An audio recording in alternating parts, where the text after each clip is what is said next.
But have you ever heard somebody say, I'm just a sinner, or I'm just a sinner saved by grace, or I'm just, we're all just sinners, we're all just this or that or whatever. And I got kind of thinking about this, and this is what I wanted to talk about today.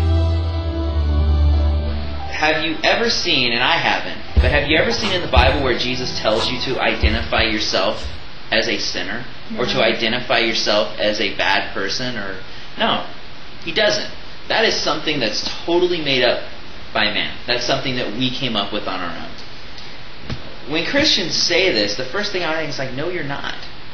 If you're a sinner, you're not a Christian. I mean, you can't be both.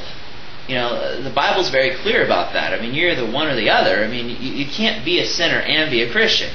You're the one or the other. And I'm not saying that as a Christian you don't fail. James says it. He's very clear. He says that we stumble in many ways.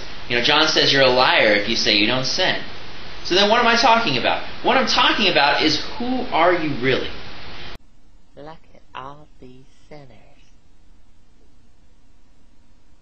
All right, listen up. Listen to me. I'm Jesus. Listen to what I have to say.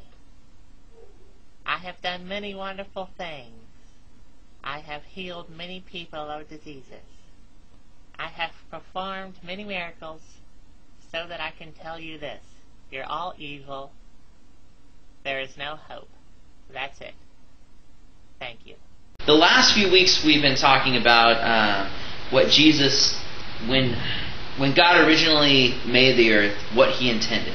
And then what Jesus said in back in Matthew, where He said that your kingdom come, your will be done on earth as it is in heaven. God's will on this earth, what God originally intended. And God never intended for us as Christians to just identify with our sin the rest of our lives and then die. God meant for us to identify with the new person that we are. It's interesting because the early church, and when you read about history and you read it in the Bible, you see that the early church identified themselves with the new person that they were. That they were a new creation. That they were born again. And I still think it's funny when people talk about, what kind of Christian are you? Are you a born-again Christian or whatever? Like, there's different types. You can't be a Christian unless you're born again. The Bible makes that very clear. The person that you were before dies when you become a Christian, and the new life that you have is a totally different person. Something totally different. The early church identified themselves with Christ in a different way. They identified themselves not only with His resurrection and a new life, but with His death. Now, look at the scripture here. I'm going to read this here real quick.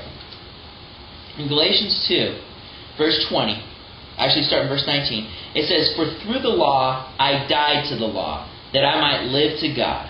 For I have been crucified with Christ, and I no longer live, but Christ lives in me.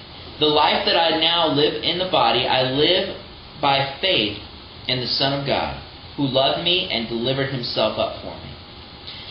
And then in Romans 6 it says that the old self died, it was crucified. You see, what's interesting is that when Paul wrote this, the church originally identified with His death in a way that is totally different than the way we think things. The church saw His death, when they saw, looked at themselves in comparison to that just as Jesus died, they died. That person that they were is dead. That sinful person that they were before is dead.